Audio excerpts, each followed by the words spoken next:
एक महत्वाची अपडेट समोर येते। जरांगे पाटलांनी आता बच्चू कडू यांच्या या संपूर्ण आंदोलनाला पाठिंबा दिलेला आहे आणि जरांगे मोर्चात सहभागी होण्यासाठी नागपूरकडे निघालेत। जरांगे पाटील बच्चू कडू यांच्या या मोर्चामध्ये सहभागी होणार आहेत। शेतकऱ्यांसाठी आता मनोज जरांगे देखील मैदानामध्ये उतरताना आपल्याला पाहायला मिळत आहेत।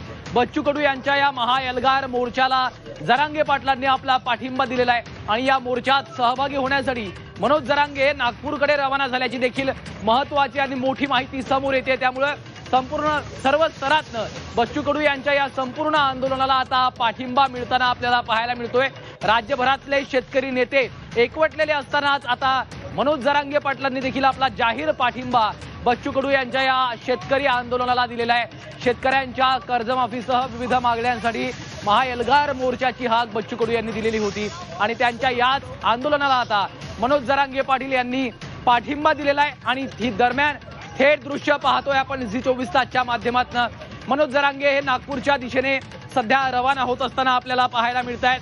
बच्चू कडू यांच्या आंदोलनाला जरांगे पाटलांनी आपला पाठिंबा दर्शवलेला आहे आणि याच आंदोलनामध्ये सहभागी होण्यासाठी मनोज जरांगे सध्या नागपूरच्या दिशेने रवाना होत असतानाची ही महत्वाची दृश्य झी24 तासच्या माध्यमातून आपण पाहतोय। खरं तर बच्चू कडू यांनी महाएल्गार मोर्चाची हाक दिलेली होती आणि त्यांच्या या मोर्चाला आता सर्वच स्तरातनं पाठिंबा मिळताना दिसतोय।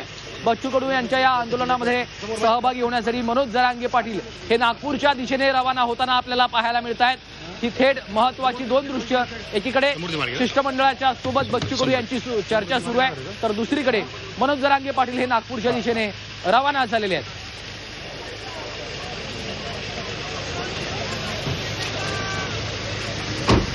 शिष्टमंडळाच्या सोबत बच्चू कडू यांची चर्चा सुरू आहे। दुसरीकडे मनोज जरांगे पाटलांनी आपला या पाठिंबा बच्चू कडू यांच्या या आंदोलनाला दिलेला आहे। दुसरीकडे आपण पाहतोय ते सध्या आता नागपूरच्या दिशेने रवाना होत आहेत तेव्हाची ही सगळी दृश्य आपण पाहतोय।